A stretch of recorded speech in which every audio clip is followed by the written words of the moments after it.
kita rapat sampai jam 11:30 cukup. Nanti kalau kurang kita perpanjang lagi.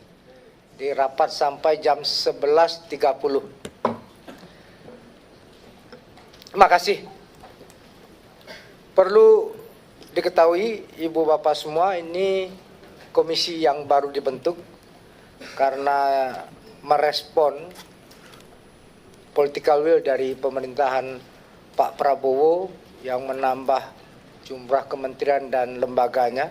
Maka kemudian DPR RI juga menambah alat kelengkapan dewan.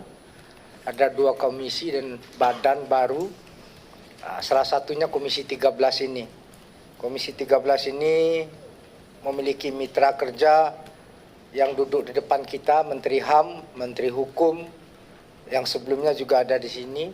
Nanti Pak Yasona, Mr. Inderahtan ini Pak Menteri. Ada Menteri Imigrasi dan Pemasyarakatan, Kementerian Sekretaris Negara, KSP, Komnas HAM, BNPT, LPSK, BPIP, Sekretariat Jenderal MPR, Sekretariat Jenderal DPD RI. Itu mitra kerja kita. Nah, agenda kita pagi hari ini itu lebih kepada perkenalan, baik perkenalan secara perorangan, anggota dan pimpinan beserta dengan Kementerian HAM. Habis itu kami juga ingin mendengar beberapa rencana kerja nanti secara singkat dari Kementerian HAM. Yang pertama-tama perkenalkan kami di meja pimpinan ini, saya sendiri Willy Aditya dari fraksi Partai Nasdem, Dapil Madura Raya. Madura Raya itu Jatim 11, Pak. Nah, ini alhamdulillah ini periode kedua di DPR RI. Lanjut dari Bang Andreas dulu. Selamat pagi semuanya, pimpinan dan Pak Menteri beserta Pak Wakil Menteri juga, beserta seluruh tim dari Kemenham, seluruh anggota. Terima kasih banyak. Nama saya Andreas Hugo Parera dari fraksi PDI Perjuangan, Dapil NTT 1. Saya kira itu. Lanjut. Baik, Assalamualaikum warahmatullahi wabarakatuh. Salam sejahtera bagi kita semua. Om Swastiastu, Namo Buddhaya, salam kebajikan, rahayu rahayu. Izin Menteri HAM dan Wamenham beserta jajaran yang berhadir pada pagi ini. Perkenalkan, saya Sugiyat Santoso, Wakil Ketua Komisi 13 dari fraksi Partai Gerindra, asal Dapil Sumut 3, itu 10 kabupaten kota di Provinsi Sumatera Utara. Terima kasih. Bismillahirrahmanirrahim. Assalamualaikum warahmatullahi wabarakatuh. Perkenalkan diri, saya Hajah Dewi Asmara SHMH dari fraksi Partai Golkar, Wakil Ketua dan berasal dari daerah pemilihan Jawa Barat 4. Terima kasih. Terima kasih pimpinan. Assalamualaikum warahmatullahi wabarakatuh.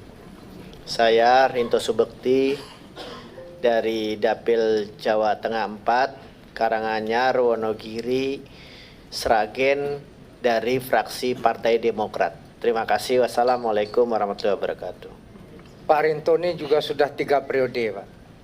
Kita mulai perkenalan dengan anggota karena Mr. Indah Raihten hadir. Nah, kita mulai dari kanan, Pak. Nah, biar kemudian nanti kita dengar, walaupun ini seperti Pak Menteri, tapi ini rasa NU, Pak. Silakan, Mr. Indah Raihten. Assalamualaikum warahmatullahi wabarakatuh. Salam sejahtera bagi kita semua. Om Swastiastu, Namo Buddhaya, salam kebajikan. Nama saya Yasona Lauli, fraksi PD Perjuangan dari daerah pemilihan Sumut 1. Jadi kalau Pak Sugiyat Sumut 3, saya dari Sumut 1. Saya kira sementara ini cukup dulu. Terima kasih. Wallahu, enggak disampaikan.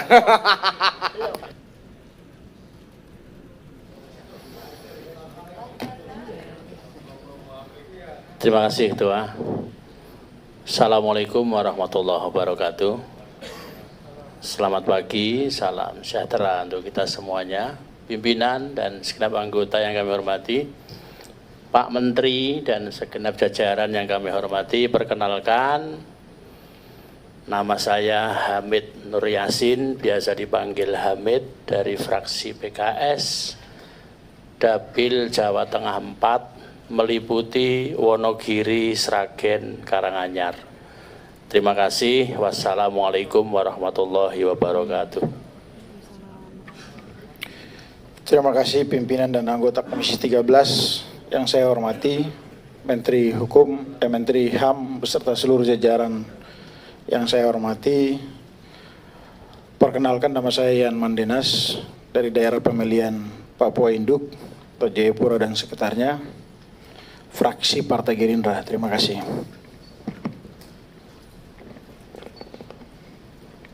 Ya, Bismillahirrahmanirrahim. Assalamualaikum warahmatullahi wabarakatuh. Terima kasih pimpinan untuk waktunya. Yang saya hormati Pak Menteri HAM beserta jajarannya. Perkenalkan, nama saya Melati, Dapil Bangka Belitung dari fraksi Partai Gerindra. Terima kasih. Assalamualaikum warahmatullahi wabarakatuh. Tapi Melatinya nggak pakai Alibaba ya? Kan biasa putih-putih Melati Alibaba gitu. Terima kasih pimpinan. Yang saya hormati Bapak Menteri beserta jajarannya. Mohon izin saya perkenalkan diri. Nama saya Idewa Gede Agung Widi Arsana. Saya dari Dapil Bali, fraksi Partai Gerindra.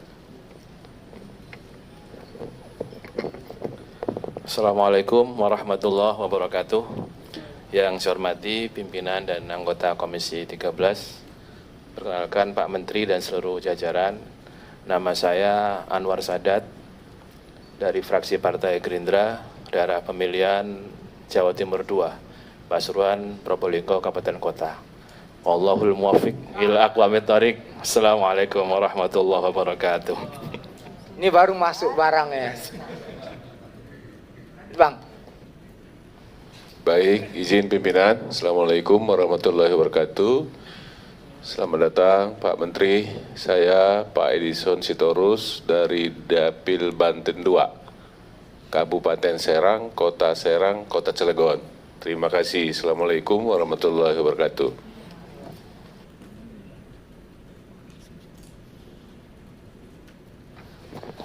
Assalamualaikum warahmatullahi wabarakatuh. Saya Samsul Bahri Tiung dari fraksi Partai Golkar Dapil Aceh 2. Terima kasih. Assalamualaikum warahmatullahi wabarakatuh. Terima kasih pimpinan. Perkenalkan, nama saya Mapirion dari fraksi Partai Kebangkitan Bangsa Dapil Riau 2. Terima kasih. Terima kasih pimpinan. Perkenalkan, nama saya Jamaluddin Malik dari Dapil Jawa Tengah 2, fraksi Partai Golkar, daerah pemilihan Jepara, Kudus, Demak. Terima kasih. Terima kasih pimpinan. Selamat pagi, salam sejahtera buat kita semua. Assalamualaikum warahmatullahi wabarakatuh. Nama saya Umbu Kabunang dari fraksi Partai Golkar, Dapil 2 NTT. Lanjut. Bismillahirrahmanirrahim. Assalamualaikum warahmatullahi wabarakatuh. Selamat siang, salam sejahtera untuk kita semua. Yang saya hormati pimpinan beserta segenap anggota Komisi 13 DPR RI, yang saya hormati Pak Menteri sejajaran. Perkenalkan, nama saya Elvi Sina, biasa dipanggil Elvis pimpinan. Saya dari Dapil Jambi, Pak, dari 11 kabupaten kota, dari fraksi PKB. Terima kasih. Wallahul muwaffiq ila aqwamit thoriq. Assalamualaikum warahmatullahi taala wabarakatuh. Assalamualaikum warahmatullahi wabarakatuh. Yang kami hormati pimpinan dan seluruh anggota DPR RI, Komisi 13 dan Pak Menteri dan jajarannya. Perkenalkan, saya Mahfud Arifin, fraksi Nasdem, Dapil Kalimantan Selatan 2. Terima kasih.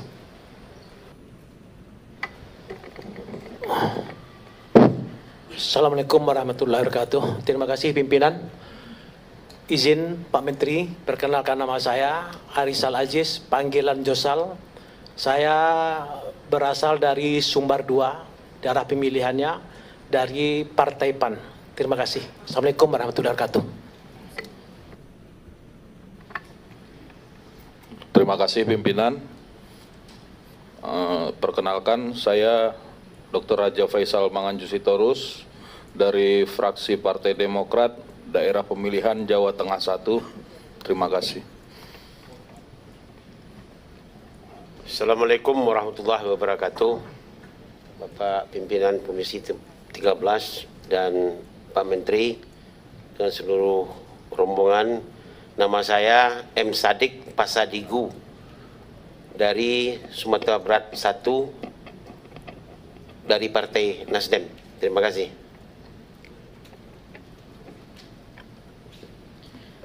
Bismillahirrahmanirrahim. Assalamualaikum warahmatullahi wabarakatuh.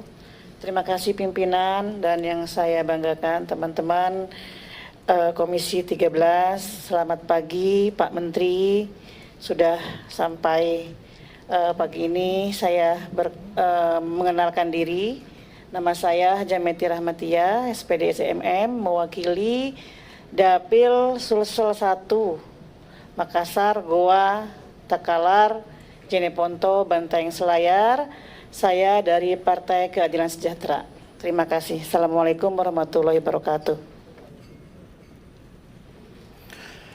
Assalamualaikum warahmatullahi wabarakatuh. Salam sejahtera buat kita semuanya. Terima kasih kepada pimpinan dan seluruh anggota Komisi 13. Selamat datang Kakak Menteri dan juga Pak Wamen Hak Asasi Manusia ya. Perkenalkan, nama saya Muhammad Sohibul Iman dari fraksi Partai Keadilan Sejahtera daerah pemilihan Jabar 11 meliputi Kota Tasikmalaya, Kabupaten Tasikmalaya dan Kabupaten Garut. Demikian Kakak Menteri, terima kasih.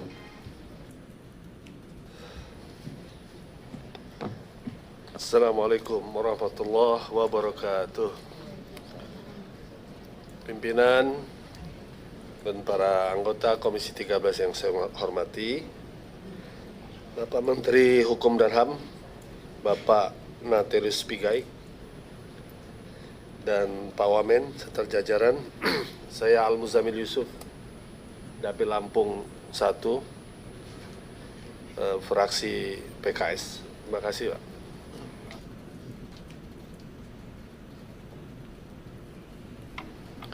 Bismillahirrahmanirrahim. Assalamualaikum warahmatullahi wabarakatuh.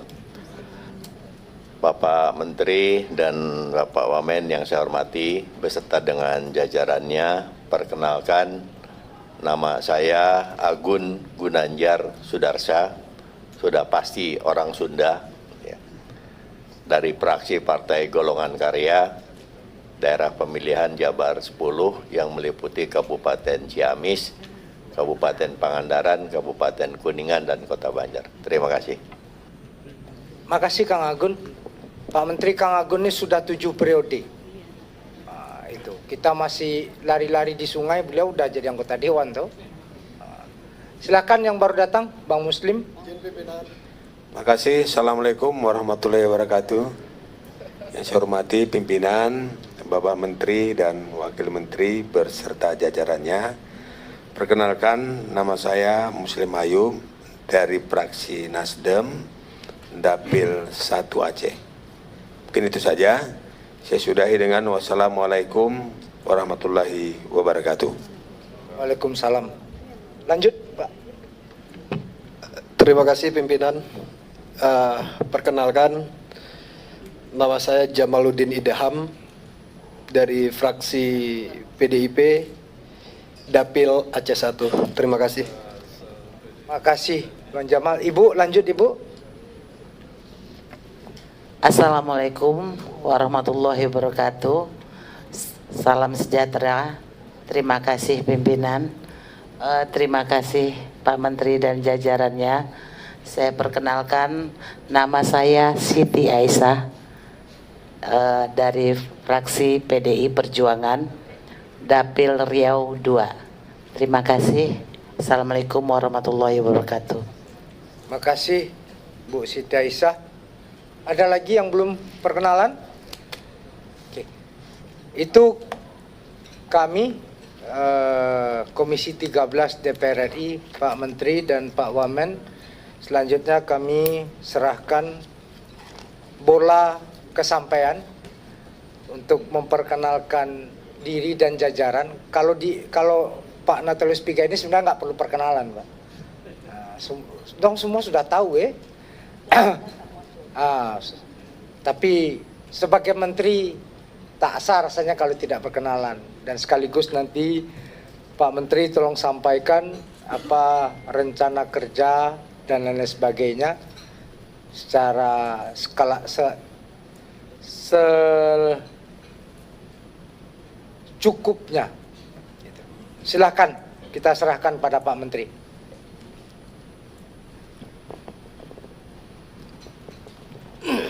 Terima kasih Yang Mulia Bapak Ketua Komisi 13 Pak Willy Aditya fraksi Partai Nasdem yang saya hormati.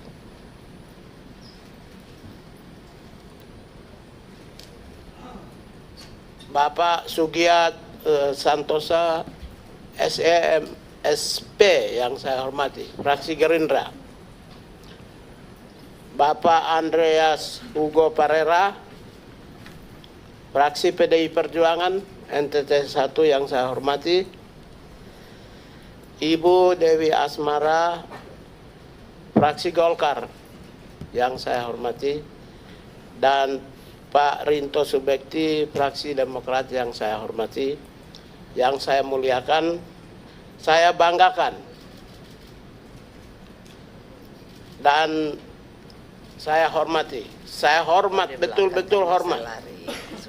Karena saya ini aktivis ya. Sebelum saya sapa Bapak Ibu sekalian. Saya ini aktivis HAM. HAM itu di ujung daripada pandangan dan jangkauan DPR RI yang terhormat.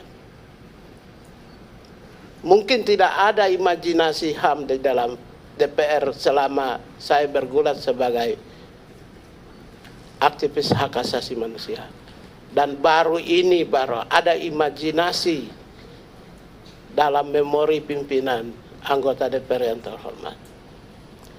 Yang saya hormati para anggota DPR Komisi 13 dari fraksi Golkar, PDI Perjuangan, fraksi Nasdem, fraksi PKS. Saya lebih kenal fraksi PKS ya, karena kita sama-sama selama ini oposisi. Ya. Dan dari fraksi PAN ya. Kalau saya tidak sebut, mohon izin dan mohon dimaafkan. Selain fraksi PAN, Demokrat, terus apa lagi? Gerindra, fraksi PKB, yang saya hormati dan saya muliakan semua. Terima kasih kepada Tuhan Yang Maha Esa, Yang Maha Pencipta langit dan bumi. Kebetulan hari ini bagi agama saya, hari penutupan keagungan penghormatan kepada Tuhan. Ya, bulan Maria. Hari ini juga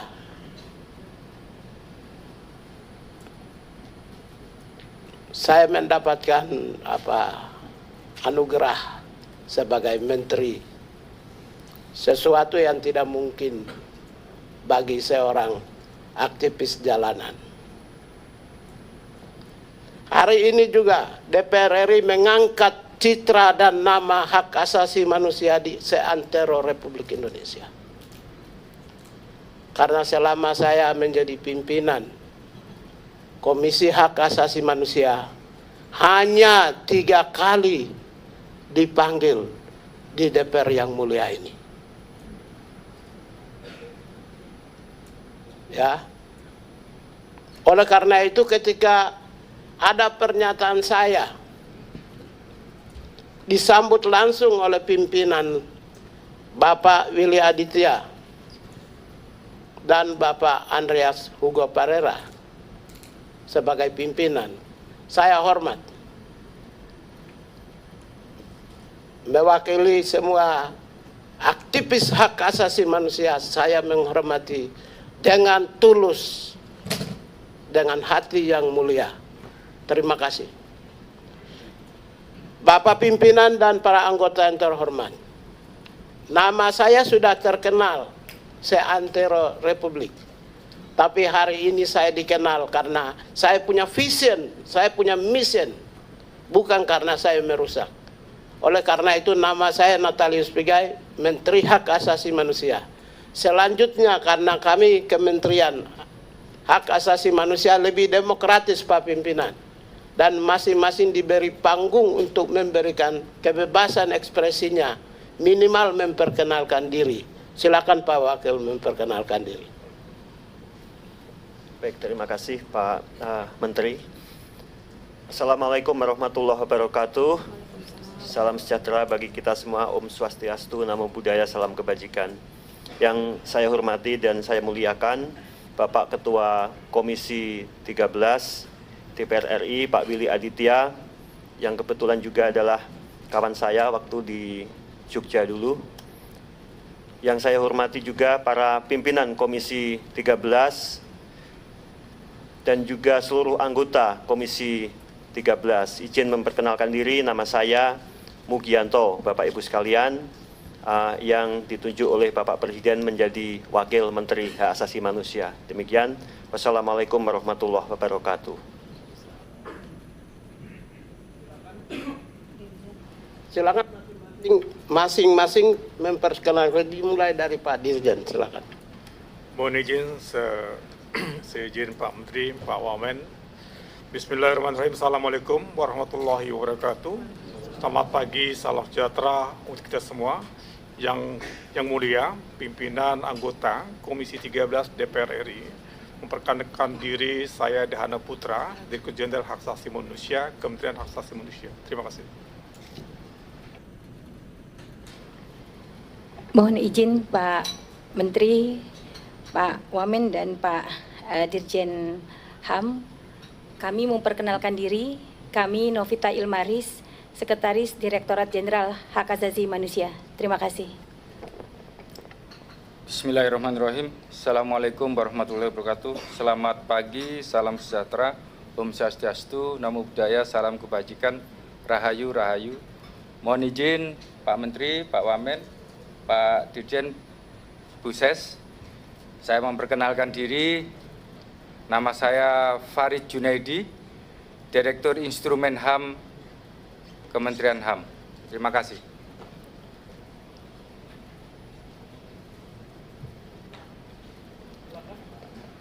Baik, mohon izin Bapak Menteri, Bapak Wamen, Bapak Dirjen, dan seluruh PIMTI yang saya hormati dan saya muliakan, Bapak Ketua Komisi 13 dan juga para pimpinan serta seluruh anggota Komisi 13 DPR RI.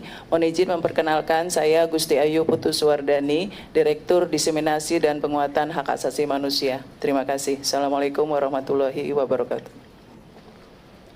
Terima kasih. Mohon izin Pak Menteri, Pak Wamen, Pak Dirjen, dan teman-teman PIMTI yang terhormat, yang mulia Bapak Pimpinan dan Ketua Anggota Komisi DPR RI 13. Izin memperkenalkan diri, saya Dr. Harniati SH LLM, Direktur Kerjasama Hak Asasi Manusia. Demikian, terima kasih.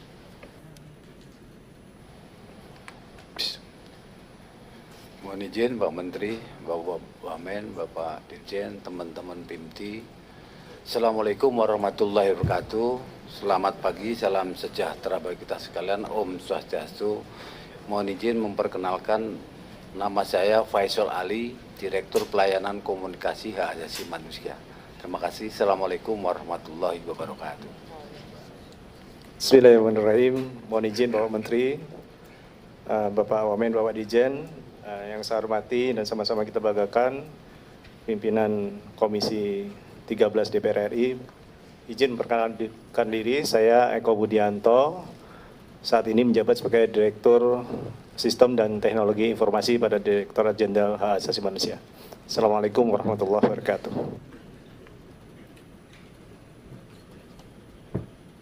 Baik, terima kasih. Itulah para pimpinan,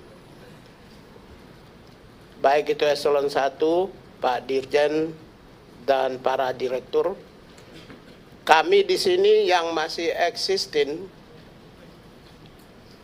itu adalah 1 direktur jenderal, dibantu oleh beberapa direktur.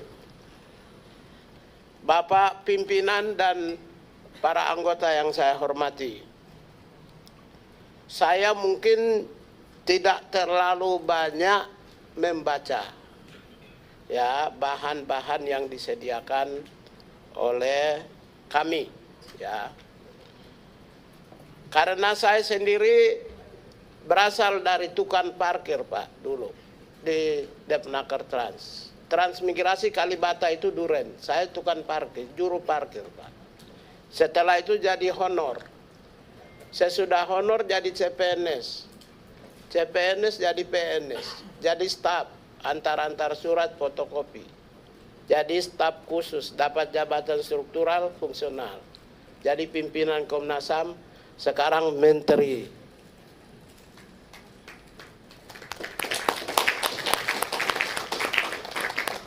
Oleh karena itu penataan organisasi, kelembagaan, saya sudah pasti punya pengalaman. Waktu dari transmigrasi gabungan dengan kependudukan. Transmigrasi gabung dengan Depnaker. Naker Trans. Pembentukan BNP 2 TKI. BNSP malah saya staf juru ketiknya Pak Mujiman, Kepala BNP.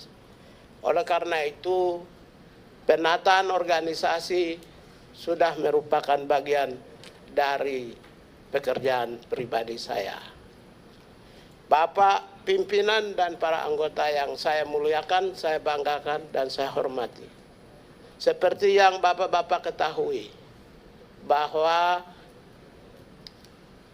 Bapak Presiden Republik Indonesia Prabowo Subianto melantik, memberi amanah kepada kami atas nama negara sebagai menteri pada tanggal 21 Oktober. Selain saya juga diberikan amanah kepada Bapak Pak Mugianto sebagai Wakil Menteri Hak Asasi Manusia. Mungkin Bapak-Bapak pimpinan yang saya muliakan, kami dua bukan siapa-siapa. Saya aktivis hak asasi manusia jalanan, Pak. Ya, kemudian kerja di LSM, NGO, lalu masuk pimpinan Komnas HAM, sekarang Komnas HAM. Demikian pula Saudara Wakil Menteri, juga aktivis di lapangan, Pak. Dari lapangan langsung masuk di singgasana kekuasaan yang namanya menteri. Kalau Bapak melihat semua menteri, kami dualah yang berasal dari lapangan. Mohon izin. Oleh karena itu, kalau persoalan hak asasi manusia, sudah pasti kami memahami, kami memiliki kompetensi, skills, knowledge, dan juga attitude. Pertanggungjawaban attitude sebagai pimpinan telah kami tunjukkan dengan berjuta-juta serangan. Tidak pernah ditemukan dari sisi aspek-aspek moral dan mental. Karena semua kami terkontrol di dalam perjuangan kami. Jadi tidak akan pernah ditemukan kekurangan-kekurangan yang sifatnya mental dan moral. Saya bangga hari ini karena saya diserang, karena saya ingin membawa bangsa ini ya menjadi bangsa yang besar dengan melakukan terobosan-terobosan di luar bayangan semua orang, di mana mengangkat hak asasi manusia yang diabaikan di ujung dari kebijakan politik dan pembangunan menjadi masukan dalam sentrum utama kebijakan di Republik ini, Pak. Jadi itu sebenarnya yang membuat saya mengeluarkan sebuah pernyataan yang beyond menggemparkan, mungkin menurut orang menggemparkan. Sebenarnya bagi kami pembela hak asasi manusia, hal yang biasa-biasa saja. Yang menjadi luar biasa, dan kami dibantu untuk memberi kesadaran bagi bangsa dan negara ini.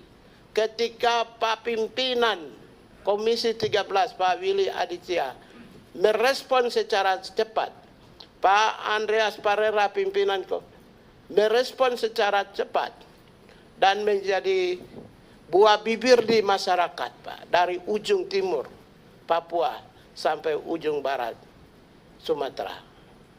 Dan itu membesarkan kami, Pak. Di mana ada sambutan positif yang luar biasa oleh civil society, satu civil society pun tidak memberi kritikan.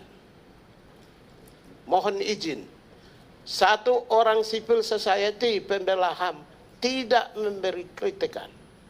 Itu menunjukkan bahwa saya mengungkapkan perasaan-perasaan yang paling dalam dari pembela kemanusiaan yang ada di seantero negeri ini. Kami juga terima kasih kepada pimpinan, karena dengan kritikan-kritikan yang sampaikan kepada kami berpandangan via negativa mencapai titik tujuan melalui cara pandang yang berbeda dengan kami, mengantarkan kami menjadi pimpinan. Kami menjadi orang yang hebat, sama seperti yang selama ini. Saya ucapkan terima kasih kepada, saya menjadi menteri bukan karena saya oposisi, tapi karena saya diterpa oleh mereka yang ada di pemerintahan. Jadi saya berpandangan itu sebagai sebuah dinamika. Bapak pimpinan dan para anggota yang saya muliakan, persoalan hak asasi manusia, berbagai indeks menunjukkan kita berada di bawah garis kalau dibandingkan dengan negara-negara yang lain. Saya tidak perlu menyebutkan, karena kalau saya sebut satu persatu akan memakan waktu, baik itu kami sendiri yang mulia pimpinan memiliki tugas lain maupun juga kami sendiri. Oleh karena itu saya hanya mau menyampaikan bahwa berbagai skor, indeks yang dilakukan oleh baik itu civil society, NGO maupun juga lembaga-lembaga resmi menempatkan posisi Indonesia tidak sebagai negara prominent dan unggul di dalam demokrasi. Saya kira fakta-fakta di lapangan sudah bisa menjawab secara kasat mata, bisa juga menjawab secara baik, di mana bapak-bapak adalah mesin-mesin perubahan demokrasi, mesin pengelola demokrasi, di mana pasti ada tantangan-tantangan yang menabrak nilai-nilai demokrasi. Bapak-bapak baru selesai dari pertarungan, sudah pasti menyaksikan apakah demokrasi di negara kita ini berjalan dengan baik atau tidak. Ada yang benar, ada yang tidak benar. Oleh karena itulah sebenarnya demokrasi di bangsa kita ini harus kita bangun dengan visi yang besar. Presiden Republik Indonesia Jenderal TNI Prabowo Subianto telah meletakkan visi demokrasi dan hak asasi manusia khususnya di dalam Asta Cita nomor 1. Nomor 1 menempatkan membangun Indonesia berbasis hak asasi manusia. Membangun di Indonesia berbasis hak asasi manusia itu holistik, tidak gradual, tidak kasuistik, tapi membangun Indonesia hak asasi manusia adalah holistik. Human right mainstreaming. Artinya apa? Sebagaimana yang Bapak pimpinan sampaikan, bahwa berbicara tentang hak asasi manusia adalah berbicara tentang seluruh aspek kehidupan. Sejak orang dilahirkan, seorang manusia dilahirkan, dia bernapas sampai dengan ketika dia masuk di liang kubur adalah menyangkut tidak terlepas dari aspek hak asasi manusia.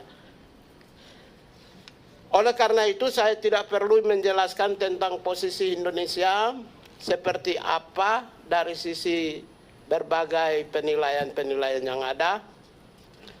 Yang mulia, yang saya hormati Bapak-Bapak pimpinan dan para anggota Dewan. Saya hanya ingin menyampaikan untuk membangun hak asasi manusia, terutama dari sebagai Kementerian HAM, adalah Kementerian Pembangunan Hak Asasi Manusia. Itu yang perlu harus tahu. Berbeda dengan Komisi Hak Asasi Manusia. Komisi Hak Asasi Manusia berdiri di atas landasan konstitusi internasional dan amanat Paris, prinsip Paris, yang mewajibkan semua negara harus membentuk hak asasi manusia agar memastikan kebijakan-kebijakan pemerintah berjalan secara baik dan benar sesuai koridor HAM. Jadi Komisi Hak Asasi Manusia mengawasi pembangunan HAM. Saya sebagai pimpinan dan kementerian melaksanakan pembangunan HAM. Melaksanakan pembangunan HAM itu apa? Pembangunan fisik dan non-fisik. Pembangunan fisik dan non-fisik. Kami adalah pembangunan, maka kami mendorong akselerasi seluruh kebijakan mulai dari program sampai dengan pelaksanaan. Kami harus ikut turut serta agar kebijakan-kebijakan pemerintah secara keseluruhan tidak menabrak atau berjalan di atas koridor hak asasi manusia. Salah satu contoh-contoh yang ingin saya sampaikan. Kami menerima pengaduan kasus, tidak mungkin kementerian akan melakukan proses karena kami tidak akan bisa mendatangi peradilan. Kami memahami posisi kami adalah lembaga eksekutif. Kita berlandaskan pada trias politika, maka kami tidak akan bisa mempengaruhi proses peradilan yudikatif. Kemudian ketika ditanya, itu Komisi Hak Asasi Manusia bisa. Dia adalah lembaga kuasi judisial. Lembaga kuasi judisial yang bisa memberi pertimbangan-pertimbangan di peradilan. Amicus curiae, bukan amicus curiae, amicus curiae. Ya, dia bisa menjadi mitra peradilan. Berbeda dengan kami. Itu contoh yang saya sampaikan sebagai pembedah antara Kementerian Hak Asasi Manusia dan Komisi Nasional Hak Asasi Manusia.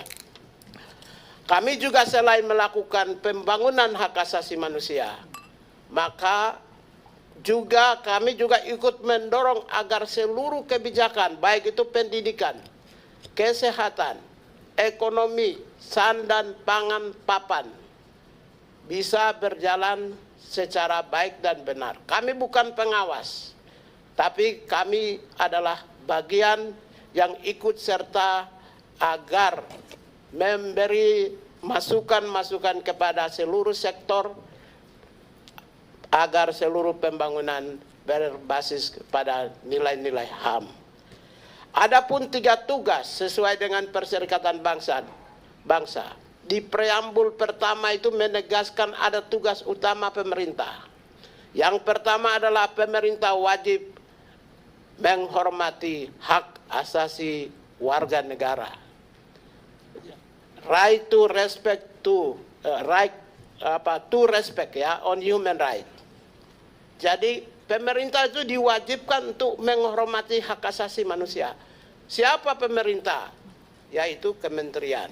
Siapa pemerintah? Yaitu kementerian dan lembaga dan pemerintah daerah. Diwajibkan, obligation to respect.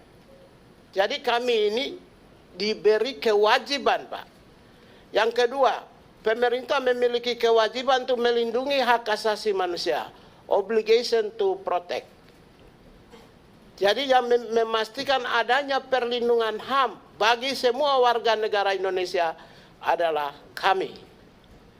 Yang ketiga adalah pemerintah memiliki kewajiban untuk memenuhi kebutuhan hak asasi manusia.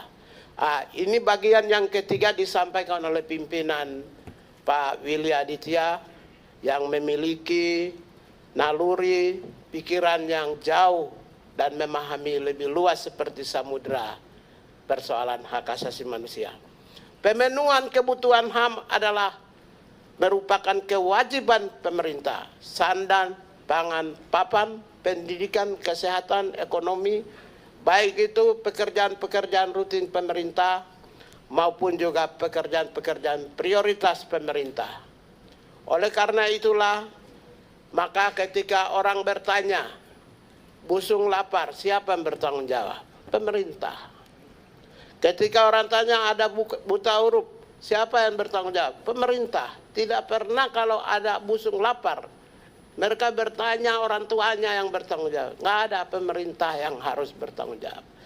Oleh karena itulah, sebagai kementerian kami, sebagai bagian dari eksekutif pembantu presiden, sebagai kepala pemerintahan, maka kami akan memastikan agar seluruh kebijakan yang untuk kemaslahatan bangsa dan negara harus sampai kepada rakyat. Program-program unggulan yang dicanangkan oleh Presiden kita untuk 5 tahun ke depan. Kementerian Hak Asasi Manusia tentu akan berada di garis besar, garis depan, frontliner, agar supaya seluruh kebijakan disampai kepada ujung orang-orang yang membutuhkan, orang-orang yang layak mendapatkan, orang-orang yang berada di sekalipun berada di ujung-ujung pembangunan atau ujung daripada pemerintahan. Saya itulah agak sedikit pengantar dan saya ingin sampaikan laporan singkat Bapak, Pak Pimpinan yang saya muliakan dan para anggota. Kami, sebagaimana saya sampaikan, saya dari staf juru parkir sampai menjadi menteri. Maka ketika saya sebagai menteri dilantik, hari itu juga saya pimpin rapat, Pak. Rapatnya bukan rapat mendengarkan masukan staf, Pak. Tapi saya menyusun organisasi langsung. Jadi tidak seperti biasa, dengar dulu unit ini apa, enggak. Saya langsung pimpin, langsung bikin, silakan mereka rancangan yang mereka siap, saya langsung susun, coret ini masukan, coret ini masukan, saya susun lagi masukan ke atap. Jadi saya memang sebagai staf, itu pekerjaan saya.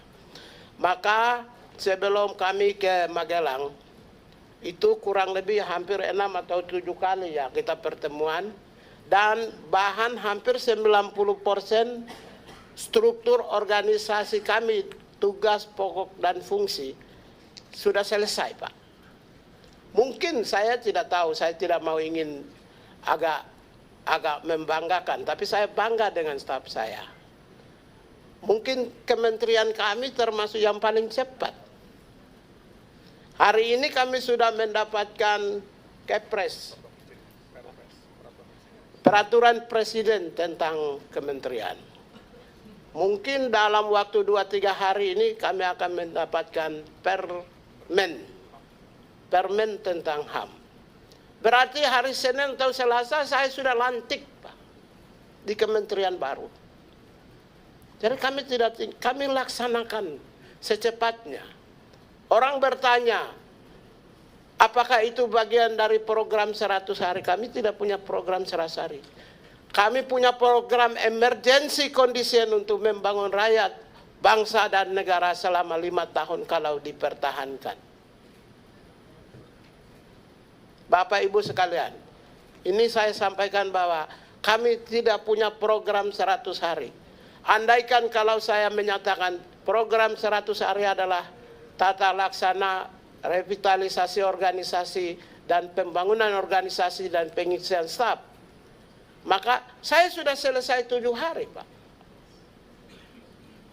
Nanti kalau 100 hari, setelah itu 101, nanti diam semua Pak, nggak ada yang kerja. Oleh karena itulah saya menempatkan 5 tahun sebagai kondisi emergensi dan pasukan saya harus siap melayani kebutuhan-kebutuhan rakyat semuanya, sebagaimana tugas yang diberikan kepada kami. Dan adapun saya singkat saja, berdasarkan rancangan kami, Bapak pimpinan dan para anggota yang saya muliakan, struktur organisasi sudah selesai. Menteri, wakil menteri, kami mendapatkan beberapa eselon 1. Nanti akan jadi partner kerja kita semua. Yaitu ada Inspektur Jenderal, eselon 1 kami dapat, Sekretaris Jenderal, kami dapat 2 Direktur Jenderal, yaitu Dirjen Instrumen dan Penguatan HAM, Dirjen Pelayanan dan Kepatuhan HAM. Lalu syukur alhamdulillah Pak, Bapak bisa juga mengawasi di lapangan Pak. Tolong sebagai mitra kerja. Kami mendapatkan kantor wilayah Pak, setingkat eselon 2 Pak. Syukur alhamdulillah. Jadi kalau Bapak Ibu turun ke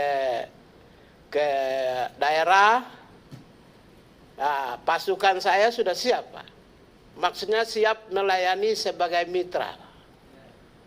Kapan saja bisa memerintahkan pasukan saya tanpa tidak perlu komunikasi dengan kementerian, karena Bapak dengan kami kementerian adalah mitra yang tidak bisa dipisah-pisahkan.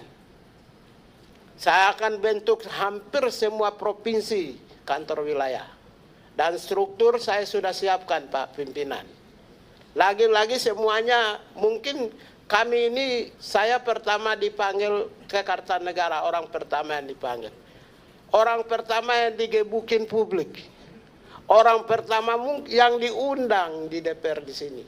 Orang pertama juga yang selesaikan struktur dan tatanan organisasi, termasuk struktur dan tatanan organisasi wilayah.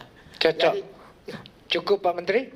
Saya kira cukup. Terus kemudian selanjutnya saya sampaikan mengapa kami membutuhkan dukungan. Setelah saya hitung kekuatan personil saya, yang ada sekarang 188 staf Pak. Dengan adanya struktur baru, saya membutuhkan 2.544 staf. 2.544 staf. Dari 2.544 staf ini, hanya dari dukungan gajinya berapa kita? Yang 188 ini untuk belanja pegawai 14 miliar Pak. Kalau saya punya staf 2.544, maka hanya untuk gaji dan tunjangan itu membutuhkan lebih dari 1 triliun. Konsekuensi daripada penambahan struktur dan organisasi dengan pegawai, maka hanya gaji dan tunjangan membutuhkan lebih dari 1,2 triliun. Itu untuk gaji dan tunjangan staf. Belum untuk program atau biaya pembangunan. Saya kira adapun satu program saja yang saya ingin sampaikan, selain yang lain sudah dibaca di media tentang universitas, itu tidak perlu saya jelaskan, Bapak Ibu sekalian dan pimpinan Komisi 13 sudah tahulah. Satu program aja yang saya ingin sampaikan. Saya mau membumikan hak asasi manusia di seantero Nusantara. Saya mau membumikan. Karena program HAM itu adalah program yang menyentuh individu langsung.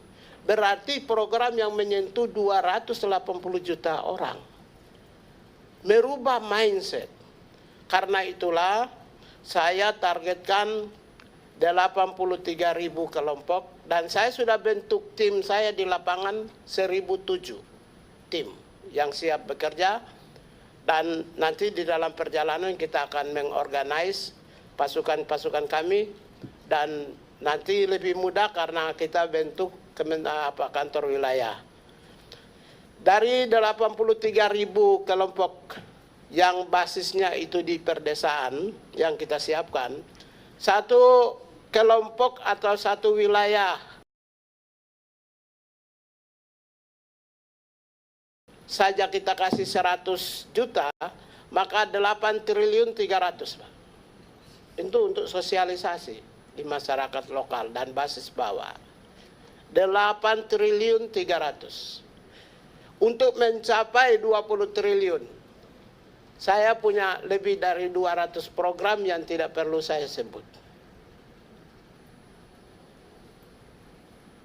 Baru satu program saja sudah 8 triliun 300. Andaikan dengan gaji dan tunjangan yang tadi saya sebut 1,3 triliun, maka sudah 9,5 triliun. Belum lagi program-program yang lebih dari 100-200 program yang saya siapkan. Kalau Bapak pimpinan berkenan, saya bisa bikin lebih dari 1000 program. Terima kasih. Terima kasih dan terima kasih. Cukup, ya. Pak Menteri, kita berikan aplaus dulu. Luar biasa cerita Pak Menteri, sampai dari parkiran ke gedung utama kan hebat. Top, menjadi inspirasi bagi anak-anak Indonesia. Seorang Natalius Pigai, Menteri HAM. Baik, saya berikan kesempatan kepada Ibu Bapak, anggota komisi. Kita per-fraksi dulu. Dari PDI Perjuangan, silahkan Mr. Indirecten atau Bang Jamal. Yang lain? Oh ya udah, kita geser dulu. Golkar, Pak Agun. Ada komen? Oh ya, belum. Gerindra? Enggak. Lanjut Pak Anwar Sadat.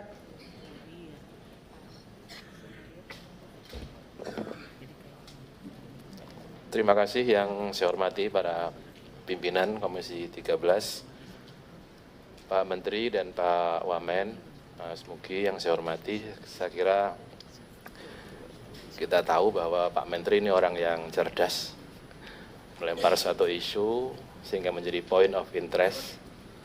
Semua mata tertuju ke Kementerian HAM. Fokus pada yang dijelaskan oleh Pak Menteri hari ini, saya rasa memang kita mesti melihat bahwa apa yang telah dijelaskan itu hal-hal yang kita nilai sebagai hal yang sifatnya kualitatif dan itu butuh dikuantifikasi dalam bentuk-bentuk yang konkret yang bisa diuji, bisa dievaluasi, termasuk hal-hal yang besar tadi itu mesti dikuantifikasi, di breakdown sehingga kita bisa mengukur. Karena itu sepintas saja dengan penjelasan Pak Menteri, satu item saja butuh 1 triliun, 8,3 triliun. Maka bukan nggak mengherankan kalau butuh 20 triliun, mungkin masih kurang ya. Oleh karena itu kita harapkan mungkin ini perkenalan yang luar biasa menurut saya dari seorang menteri dan jajarannya, tapi yang lebih ke arah kedepannya kita ingin supaya ada hal yang sifatnya kuantitatif, bisa kita ukur, kita nilai, kita evaluasi. Saya kira mungkin itu Pak Menteri dan seluruh jajaran. Terima kasih pimpinan. Pak Yan mau nambahin? Ya, kalau Gerindra nanti. Terima kasih pimpinan, saya hormati Pak Menteri sudah menjabarkan banyak sekali ya. Tapi kembali lagi, kalau di luar nih abang saya Natalis, tapi karena di dalam jadi mitra kerja. Mungkin saya perlu stressing kembali Pak Menteri, ya harapan dari kami, fungsi tugas Kementerian Hak Asasi Manusia itu sesuai Perpres nomor 18 tahun 2023, ini menjadi rujukan untuk pijakan kebijakan di mana kementerian ini bisa dibangun dalam berbagai macam aspek program kerja yang akan dicanangkan ke depan, sehingga benar-benar kementerian ini akan berfungsi ya dalam hal menjembatani kebijakan-kebijakan pemerintah dengan berbagai macam dinamika politik, sosial, ekonomi yang terkait dengan masalah hak asasi manusia. Nah, kenapa demikian? Karena saya pikir maksud dan tujuan serta semangat pemerintah yang dipimpin Pak Prabowo membentuk Kementerian Hukum HAM yang tadinya secara spesifik menjadi Hukum, HAM, dan Pemasyarakatan serta Imigrasi ini dengan maksud tujuan bahwa berbagai macam dinamika persoalan-persoalan spesifik yang menyangkut kementerian ini bisa dibedah secara tuntas. Sehingga harapan dari saya mudah-mudahan dengan dibentuknya kementerian khusus yang menangani masalah HAM, berbagai macam komunikasi pemerintah dengan berbagai macam stakeholder atau aktivis-aktivis HAM yang bergerak selama ini bisa dikelirkan dan menjadi kebijakan pemerintah untuk penanganan masalah HAM ini untuk jangka panjang nanti.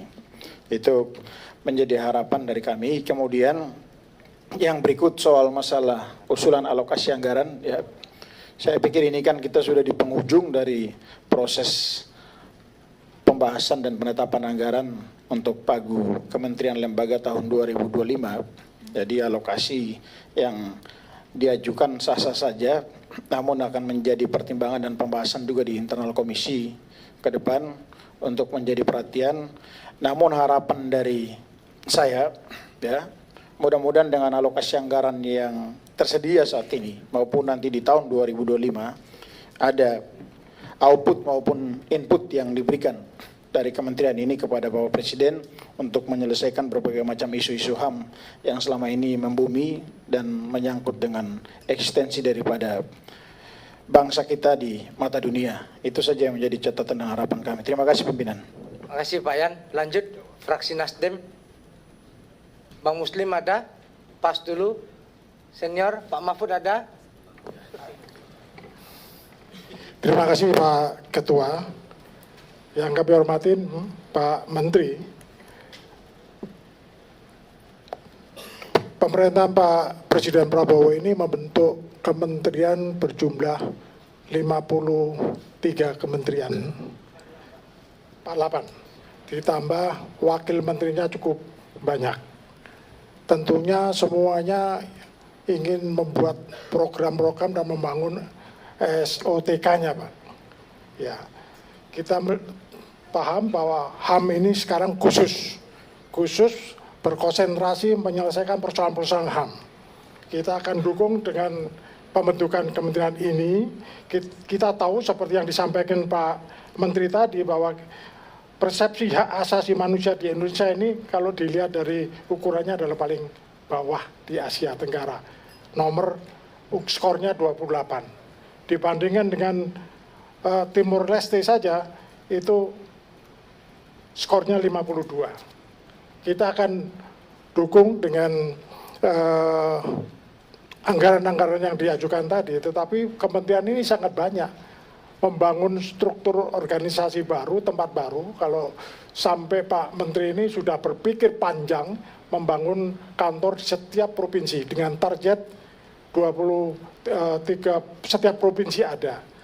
Jadi tolong diprioritaskan, tidak semuanya harus dipenuhi dalam waktu jangka pendek ini dengan ajuan yang viral di Pak Menteri ini adalah 20 triliun yang viral ini Pak.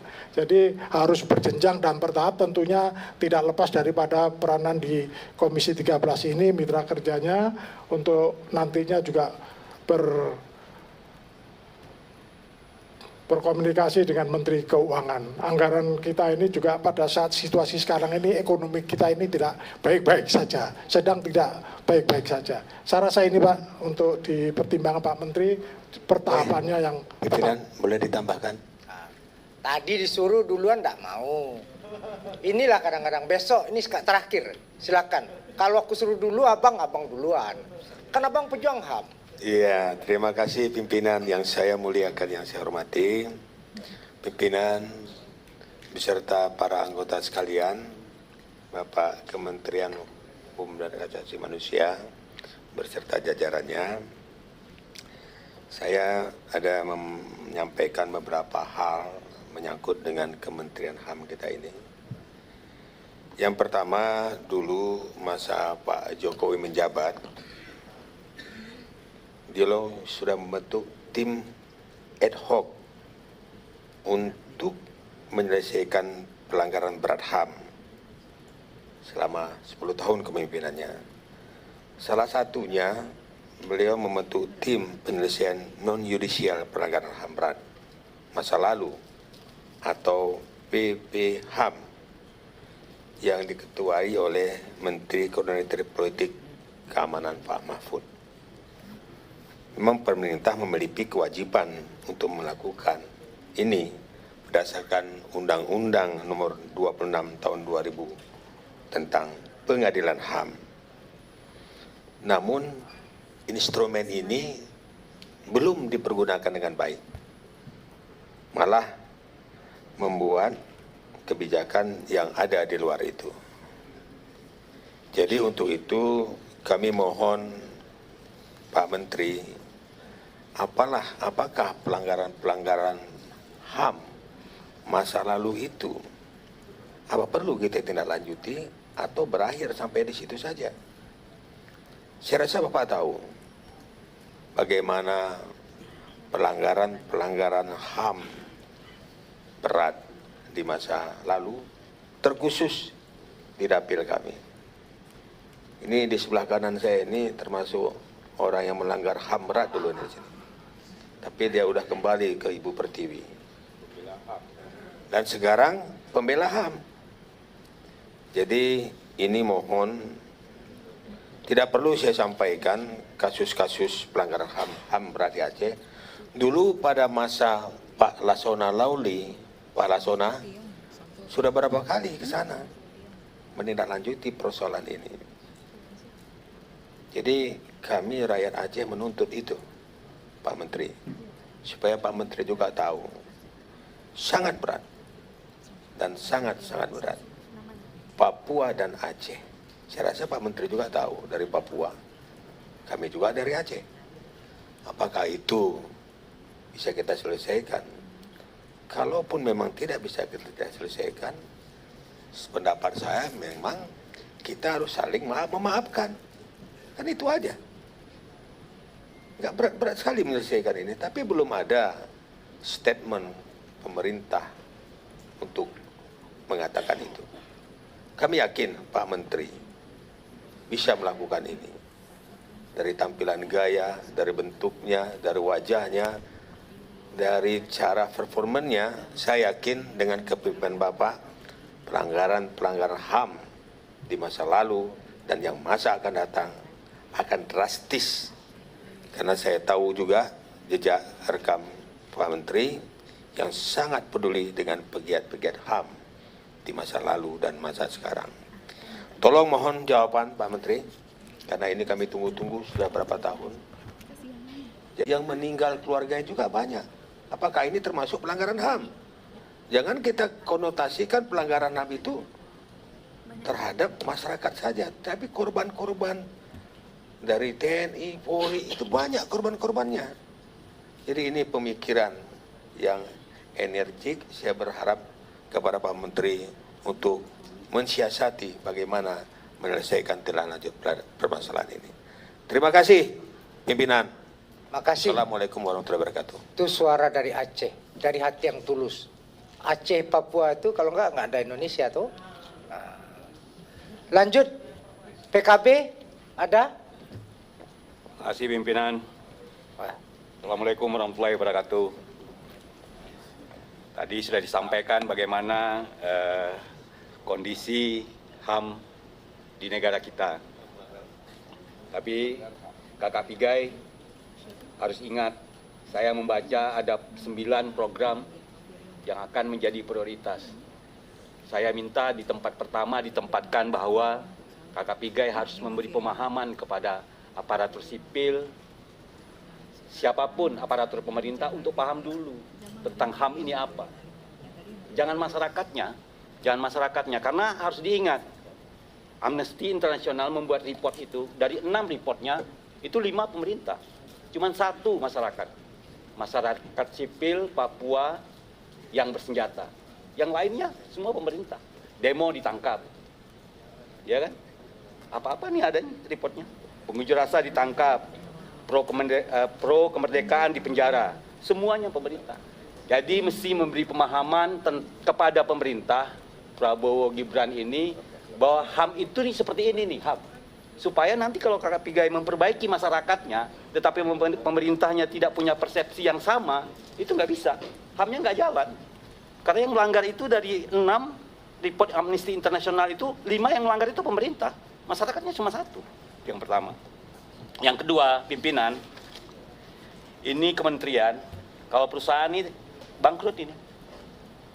Karena yang dikerjakannya 30 miliar lebih, biaya untuk mengerjakan 30 miliar itu 48 miliar. Ini kalau kementerian ini bangkrut ini. Udah bangkrut. Pilot ini udah bisa masuk ke pengadilan pilot, ya kan? Pilot ini. Belum lagi KKPG bicara tentang kanwil macam-macam, ya kan? Ini bangkrut, ini baca aja nih. Pemajuan penegakan HAM 35 miliar.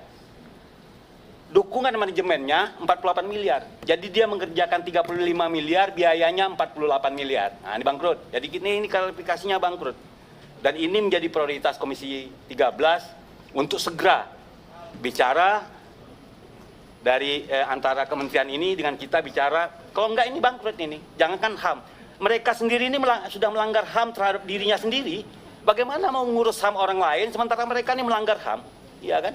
Melanggar HAM mereka gitu loh. Jadi ini perlu kita perbaiki. Bukan kita ini bicara uang untuk program, bukan bicara uang untuk fungsi, tapi yang realistis. Jadi jangan juga bikin kementerian, tapi sebenarnya kita nggak punya kemampuan. Jangan itu terjadi. Tapi ini penting karena dia cita-cita nomor 1 loh ini, nomor 1 ini. Ini kalau sempat ini hilang ini jadi 7 nih, ya kan? Nomor 1 mereka. Jadi jangan sampai mereka ini melanggar HAM terhadap dirinya sendiri. Itu mungkin pesan dari saya, pimpinan. Semoga ini bermanfaat. Billahi taufiq wal hidayah. Assalamualaikum warahmatullahi wabarakatuh. Enggak, wallah torik enggak. Ini karena Sumatera. Jadi PKB Sumatera sama PKB Jawa beda ujungnya. Lanjut. PKB juga. PKS dulu. Oke. Terima kasih Ketua. Luar biasa semangat Pak Menteri dalam mengupayakan untuk penuntasan masalah-masalah HAM. Pak Menteri dan segenap jajaran yang kami hormati, persoalan HAM adalah merupakan persoalan yang sangat fundamental. Kemudian kasus-kasus HAM di negara kita masih sangat tinggi. Bahkan Pusat Studi Perdamaian dan Anti Kekerasan Universitas Rhode Island Amerika memberikan skor kepada kita sangat rendah sekali. Skornya 28, jauh di bawah negara tetangga kita di Asia Tenggara. Maka ini tentu harus kita jadikan sebagai kesadaran bersama, terutama Pak Menteri dan segenap jajarannya, untuk menyelesaikan kasus-kasus HAM dan sekaligus mengantisipasi biar tidak terjadi lagi ke depannya, sehingga skor kita bisa naik. Syukur-syukur bisa di atas Singapura 82 skornya. Ini tentu menjadi tekad kita bersama dan upaya kita untuk memberikan penyadaran kepada seluruh elemen bangsa termasuk masyarakat kita. Kemudian yang kedua, Pak Menteri dan segenap jajarannya yang tadi juga sudah disinggung oleh Pak Menteri tentang hebohnya anggaran 20 triliun yang diajukan Pak Menteri. tentu kita semuanya bisa berharap agar seluruh program-program yang akan kita laksanakan itu bisa tercukupi anggarannya. Tapi persoalan kita adalah kemampuan anggaran kita yang terbatas. Sehingga Pak Menteri, kami sarankan harus membuat program yang prioritas dari beberapa yang prioritas, artinya yang sangat-sangat prioritas, sehingga tidak membebani anggaran kita ke depannya. Karena Pak Prabowo dalam pidatonya tanggal 20 Oktober kemarin, beliau menekankan banyak hal terkait dengan pengentasan kemiskinan, terkait dengan pemberantasan korupsi, terkait dengan penyediaan lapangan pekerjaan bagi pengangguran, yang itu juga merupakan hal-hal yang sangat prioritas. Oleh karena itu Pak Menteri, sekali lagi boleh mengajukan anggaran, tapi harus betul-betul prioritas dan terukur dengan baik untuk menyelesaikan persoalan HAM yang ada di tengah-tengah kita. Terima kasih Ketua. Assalamualaikum warahmatullahi wabarakatuh. Waalaikumsalam. Lanjut ke Demokrat. PAN dulu atau Demokrat dulu? Lanjut PAN dulu. Izin pimpinan, sesuai nomor urut perolehan suara, PAN dulu gitu. Masuk barangnya. Makasih Pak Menteri. Assalamualaikum warahmatullahi wabarakatuh. Ini saya lihat tadi pemaparan dari Pak Menteri yang telah dipaparkan tanpa teks. Saya pikir apalagi Presiden kita ini kan backgroundnya militer. Mungkin ke depan ini kita harus lebih HAM-nya memang harus diperbanyak. Sipil aja presidennya sudah begitu ya, orang kebablasan ngomong, seenaknya ngomong. Nah, ini saya khawatirnya justru ke depan ini pelanggaran HAM ini sedikit akan lebih banyak. Nanti ujung-ujungnya dibilang orang ngomong bebas, dibilang teroris lagi. Nah, ini memang tadi anggaran memang 20 triliun sih nggak besar untuk negara Republik Indonesia. Yang penting ada sekolah prioritas dan breakdown kemana harus apa dulu yang dibangun tadi, pembangunan ya, pembangunan sarana fisik dan mental yang memang harus dibuat Pak Menteri. Saya pikir kita sangat setuju. Dan memang kalau kita lihat ke belakang, kita nggak ada selesainya masalah pelanggaran HAM. Kita, tadi rekan saya sebelah juga masalah pelanggaran ke belakang ini, kita nggak akan maju negara kalau kita kembali ke belakang lagi untuk pelanggaran HAM ini. Dan memang ke depan yang kita lihat bahwa negara kita ini melindungi hak asasi, tapi hak asasi yang Pancasila tentunya. Mungkin itu dari fraksi PAN, Pak Ketua. Terima kasih. Assalamualaikum warahmatullahi wabarakatuh. Terima kasih Bang Storus. Lanjut Demokrat, Mas Terima kasih Rinto. Ketua. Pak Menteri, Pak Natalius Pigai yang saya hormati, Pak Wamen. Kami Komisi 13 bermitra dengan Menteri Hak Asasi Manusia. Pikiran dan keinginan dan hasrat Pak Menteri dan jajarannya terkait anggaran tentunya kami sebagai mitra pasti akan mendukung. Tetapi haruslah jelas dan terukur. Karena apa? Tadi Pak Menteri sudah menyampaikan tentang integritas Pak Menteri dari bawah sampai dengan menjadi Menteri Hak Asasi Manusia. Saya cuma ingin mengingatkan Pak Menteri tentang bagaimana penganggaran yang menjadi harapan Pak Menteri 20 triliun itu apabila nanti benar-benar diberikan oleh Presiden dan Menteri Keuangan atau hanya diberikan sesuai dengan yang ada sekarang, tentunya harus didasari oleh undang-undang yang sudah ada, dalam hal ini Undang-Undang Nomor 39 yang ingin sekali hak asasi manusia untuk merevisinya.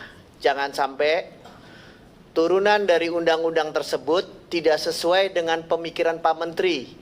Seperti contoh dengan membuat laboratorium, rumah sakit hak asasi manusia, ataupun lain sebagainya. Karena apa? Saya ingin benar-benar tupoksi Menteri Hak Asasi Manusia sesuai dengan aturan dan undang-undangan yang berlaku. Di samping itu juga Pak Menteri juga ada koordinator hak asasi manusia. Tentunya ini menjadi koordinasi yang baik antara Menteri Hak Asasi Manusia dengan Menteri Koordinator, di samping juga melihat payung hukum yang jelas tentang undang-undang maupun peraturan pemerintah. Mungkin itu saja Pak Menteri, pimpinan. Terima kasih. Wassalamualaikum warahmatullahi wabarakatuh. Terima kasih. Pak Yasona, silahkan. Dari fraksi PD Perjuangan. Baik. Ini dari sang mantan boleh, dari fraksi juga boleh. Dua-dua masuk. Baik, Assalamualaikum warahmatullahi wabarakatuh. Salam sejahtera bagi kita semua, Om Swastiastu, Namo Buddhaya. Saya menghargai semangat dari Pak Menteri. Sejak awal tentunya tadi dengan penjelasan, dengan latar belakang sebagai aktivis, sebagai orang berjuang di jalur HAM, semangatnya cukup baik dan kita apresiasi. Tetapi semangat aja tidak cukup Pak Menteri, ini pengalaman-pengalaman, realitas juga kita harus lihat. Saat ini APBN kita kemarin defisitnya sekitar 600 ya. Tahun depan akan ada jatuh tempo hutang sekitar 800-an. Kondisi ekonomi kita masih dunia, apalagi kalau perang terus terjadi, ini masih banyak pertanyaan-pertanyaan. Maka saya kira apa sebab teman-teman dan banyak masyarakat kaget dan lompatan angka itu sangat besar. Ideal mungkin saja ideal, tetapi realitas harus juga kita lihat. Kementerian HAM bagian dari Kementerian Hukum dan HAM zaman saya 10 tahun 3 bulan saya 10 tahun kurang 3 bulan saya di sana.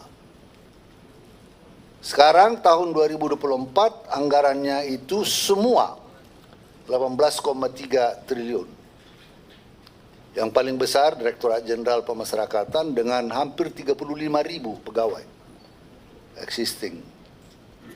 Itu Kang Agun tahu lah. Di Jenpas dengan segala kompleksitasnya itu hanya sekitar 5 triliun. Kalau saya tidak silap 5 lebih. Imigrasi dan lain-lain. Maka barangkali apa yang disampaikan teman-teman barangkali perlu fokus, perlu lebih tajam membuat uraian-uraian di dalam program. Jangan nanti semangat Pak Menteri realitasnya jauh dari harapan dalam pembahasan-pembahasan anggaran. Pertarungan-pertarungan anggaran di kementerian, lintas kementerian dengan Kementerian Keuangan dan lain-lain bisa membuat Pak Menteri bisa patah arang. Harus realistis. Nah itu yang pertama.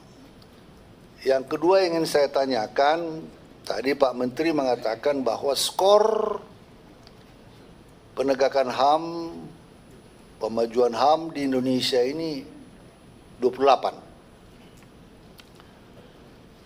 Masih tinggi Vietnam, masih tinggi Laos. Ini kan memang Vietnam kita tahu baru belakangan ini negara komunis tapi ekonominya saya baru berkunjung ke sana sangat baik sekali. Menurut Pak Menteri, apa yang menyebabkan ini? Apa yang menyebabkan kita tidak bergerak dalam skornya ini? Itu yang pertama. Sehingga nanti bedahnya kasusnya itu bisa kita lihat untuk langkah-langkah ke depannya. Yang kedua, kami, ini ada Pak Dirjen HAM, Dahana, melalui keputusan Presiden nomor 17 tahun 2022, dibentuk tim penyelesaian pelanggaran HAM non-yudisial. Tadi Pak Ayub ya, Pak Ayub menyampaikan kita kick off program itu 13 peristiwa HAM berat. Nah, ini nanti barangkali jangan sampai berbeda pendapat dengan Pak Menko Hukum, Pak Yusril, karena ada statement beliau juga kemarin. Antara Bapak dengan beliau harus duduk bersama dulu supaya ada kesepakatan. Jangan nanti tidak harmoni. Karena ini adalah keputusan pemerintahan yang lalu. Kami dan Pak Menko Polhukam yang sebelumnya untuk pelanggaran ini sudah membuat kerjasama. Ada Presiden mengumpulkan seluruh kementerian lembaga. Jadi pendekatan non-yudisial yang dimaksud tadi dikatakan oleh Pak Ayub, bagaimana masyarakat korban HAM itu mendapat program-program bantuan pendidikan, bantuan ekonomi, bantuan dulu pengalaman kita penyelesaian Talang Sari. Kami mulai dengan penyelesaian Talang Sari. Ini ada Pak Dirjen HAM. Sehingga model penyelesaian Talang Sari kita lakukan dalam pendekatan non-yudisial. Diberikan pendidikan, bahkan ada waktu itu PNS yang sudah dipecat karena dituduh, kita pulihkan kembali. Hak-haknya diberikan. Nah, pendekatan-pendekatan apa yang akan dilakukan oleh Saudara Menteri dan timnya tentang penyelesaian non-yudisial pelanggaran HAM, 13 pelanggaran HAM tersebut. Anggarannya tidak perlu hanya dari Kementerian Hukum dan HAM. BUMN dilibatkan, Kementerian Pendidikan untuk beasiswa kepada keluarga korban, perumahan, Menteri Perumahan, soal pembantuan perumahan. Jadi tidak, bagaimana koordinasi sinergitas antar lembaga dan antar kementerian lembaga bisa digunakan sehingga anggaran yang diharapkan 20 triliun ya mungkin melalui pendekatan-pendekatan lintas sektoral bisa dilakukan. Itu yang kedua. Sebentar Pak Esona, saya perpanjang dulu. Ya. Tapi ini bukan injury time Pak, nggak ada gol di perpanjang ini. Saya perpanjang sampai jam 12.00 ya, setuju ya? Kedua, nah ini struktur. Jadi dari Kementerian Hukum dan HAM itu sekarang ada Kementerian Imigrasi dan PAS, ada Kementerian Hukum, masing-masing punya wamen, ada Kementerian HAM punya wamen. Nah yang saya kaget semuanya punya kanwil. Ini semua, kalau semua punya kanwil, kantornya, biayanya, aparaturnya. Kalau ada pengangkatan PNS, sekarang kita hanya punya sekitar 100 berapa ya? 180. 188. Kalau diangkat 2000 itu belum tahun ini. Dirancang tahun ini, tahun depan. Tes, baru itu realisasi jadi CPNS akhir tahun 2025. Baru go. Masih CPNS. Mengisi struktur-strukturnya dari mana? Nah, ini supaya Pak Menteri tahan napas. Karena ini mengisi struktur yang banyak ini tidak semudah membalik telapak tangan. 2000 itu berarti dia masih CPNS 3A. Untuk mengisi dua direktorat jenderal, ya, sekjen, irjen, kanwil. Ah, ini yang kanwil berarti kabit-kabit. Saya dengar hanya eselon 2B ya. 2B. Ini tentu membaginya bukan persoalan yang gampang dan konsekuensi anggarannya dahsyat sekali. Ini barangkali perlu kita bagaimana Pak Menteri mensiasati perampingan struktur tetapi tetap bisa melakukan tugas-tugas yang diembankan dan rencana kerja yang Bapak lakukan. Kita juga sekarang barangkali ini bisnis dan HAM. Saya mau mendorong terus bisnis dan HAM. Karena beberapa perusahaan-perusahaan, baik Pertamina, ada swasta yang sudah barangkali dengan pendekatan-pendekatan seperti ini, ya, ini bisa dilakukan. Bagaimana menggencarkan, bagaimana melakukan ini sehingga komunitas-komunitas bisnis betul-betul dengan indikator masih voluntary bisa dilakukan, bisa digiatkan terus dan ini mendapat pengakuan dalam pertemuan-pertemuan kita dengan dunia internasional itu diakui. Saya kira ini baik dan perlu ditindaklanjuti. Nah, tadi dikatakan ada 8.000 desa dapat 100 juta. Saya agak concern dalam soal-soal ini. Kita pengalaman dengan dana desa, Pak. Pengalaman dengan dana desa, sudah bertahun-tahun kita dana desa, masih tetap banyak dana desa-desa yang tertinggal. Dan apa yang terjadi? Banyak sekali kepala desa yang harus berurusan dengan hukum. Kalau ditelisik, ini dana desa ini hampir barangkali mungkin ada hanya berapa persen kepala desa yang bisa bersih sebersih-bersihnya.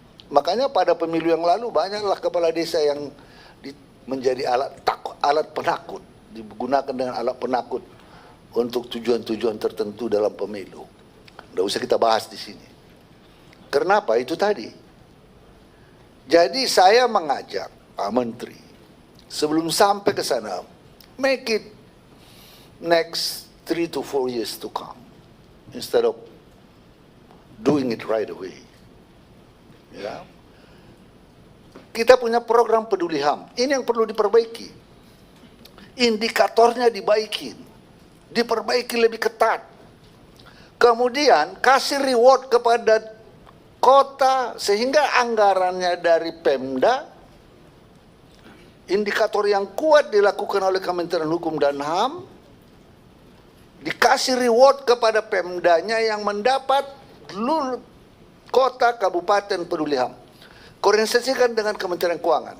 Saya mau bahwa kota peduli HAM mendapat reward seperti yang dilakukan. Kalau dia anggarannya baik, dia dapat insentif. Apakah berapa sekian. Instead of kasih 8 triliun kepada masing-masing kepala desa, hanya sosialisasi. Wah, ini potensial untuk ciapeng kalau katanya di Medan. Ini sangat, jadi ini memangkas beberapa soal-soal yang perlu kita pertimbangkan. Saya menghargai betul upaya Pak Menteri, keinginannya yang luhur dan kuat itu. Tetapi di lapangan ini sering menjadi persoalan.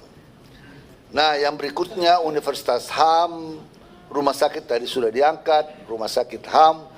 Saya kira universitas pendidikan HAM koordinasikan saja dulu menjadi kurikulum di SD, di SMP, buat kurikulumnya didesain oleh Kementerian HAM, ya, tidak memberatkan tetapi dia menjadi model yang baik untuk untuk meningkatkan kesadaran HAM dari awal. Investasinya tentunya menjadi investasi jangka panjang. Jadi dari SD tergantung penilaian, tergantung analisis kita mulai dari SD kah, SMP kah, SMA kah. Tapi pastilah yang baik itu dari SD, SMP. Mungkin nanti apakah melanjut ke seterusnya. Jadi kalau rumah sakit saya kira koordinasi aja dengan Kementerian Kesehatan bagi korban-korban pelanggaran HAM mendapat penanganan, ya. Daripada kita harus membangun universitas, membangun rumah sakit. Jadi melalui koordinasi antar kementerian ini bisa dilakukan. Impian, imajinasi dari Pak Menteri dapat terwujud melalui orkestrasi yang baik dengan kementerian lembaga. Apalagi Pak Menteri sudah sampaikan bahwa Presiden menyampaikan bahwa ini menjadi sesuatu yang sangat diharapkan. Terima kasih. Wallahul muwaffiq ila aqwamit thoriq. Wassalamualaikum warahmatullahi wabarakatuh. Om Santi. Itu yang pengen kita dengar dari tadi. Bentar ya. Saya sebelum lanjut ke yang lain menyarankan pada Pak Menteri sesama mantan dan yang sekarang existing, nanti ada forum setengah kamar saja. Bisa diselesaikan. Jadi bagaimana tadi daripada sewa konsultan bayar mahal. Silakan Kang Agun. Terima kasih pimpinan. Pak Menteri dan Pak Wamen, waktu Bapak menyelesaikan tugas di Kementerian HAM ini sudah kurang dari 5 tahun. Jadi 5 tahun ini waktu yang singkat, Pak. Saya aja yang sudah masuk ke 7 periode ini waktu terasa singkat, Pak. Saya hanya ingin mengingatkan saja. Kementerian HAM hari ini adalah pecahan dari Kementerian Hukum dan HAM yang menjadi 3 kementerian. Saya hanya ingin mengingatkan, jangan sampai waktu yang 5 tahun ini, Pak, habis waktunya hanya ngurus hal-hal yang non tupoksinya, Pak. Mengurus organisasi kelembagaan, mengurus personil, mengurus sarana prasarana, mengurus uang, itu adalah unsur-unsur manajerial yang jadi syarat pencapaian sebuah tupoksi. Miskin struktur, kaya fungsi. Fakta hari ini, Pak, kementerian kita ini sudah kita terimakan dah sudah. Namun dalam langkah berikutnya kami berharap jangan lalu menambah beban-beban negara. Bapak sibuk ngurusi organisasi, Bapak sibuk ngurusi orang, akhirnya tupoksinya tidak terbengkalai, tidak tercapai. Karena semua orang sibuk ngurus organisasi, Pak. Nah, saya ingin memberikan saran agar kiranya organ personil yang ada di sekitar Bapak.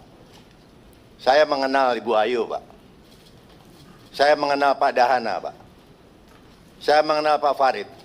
Ini murid-murid saya, Pak. Dia orang-orang baik dan lulusan-lulusan terbaik. Tapi mereka belum punya struktur hari ini. Belum punya anak buah. Membutuhkan langkah cepat.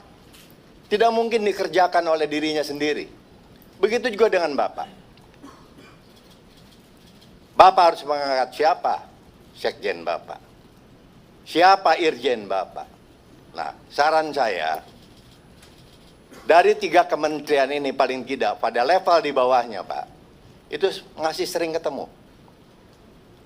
Yang dikatakan tadi oleh Pak pimpinan. Jadi tidak usahlah libatkan Pak Yasona, terlalu tinggi itu. Jadi orang-orang yang ada di Kemenkumham, yang sekarang pecah menjadi 3 kementerian, saya minta dalam penyelesaian organisasi ini, tidak jalan masing-masing. Tidak jalan sendiri-sendiri. Ajak orang Kementerian Hukum, ajak orang Kementerian HAM, ajak Kementerian Imigrasi dan Masyarakat. Karena sumber daya manusianya itu, Pak, yang diprioritaskan untuk mengisi struktur yang ada ini. Bisa menambah berapa sekjen? Berarti ada 3. Yang tadinya 1, nambah 2. Itjen, tadinya 1, nambah 2. Belum lagi ruangan, Pak. Di pusat sudah pasti itu. Tadinya hanya ada 1 menteri. Sekarang jadi ada Menko. Saya bisa bayangkan lagi Kanwil Pak nanti. Kanwil itu ada Kakanwil, ada kepala divisi, divisi administrasi umum, divisi pemasyarakatan, divisi pelayanan hukum dan sebagainya.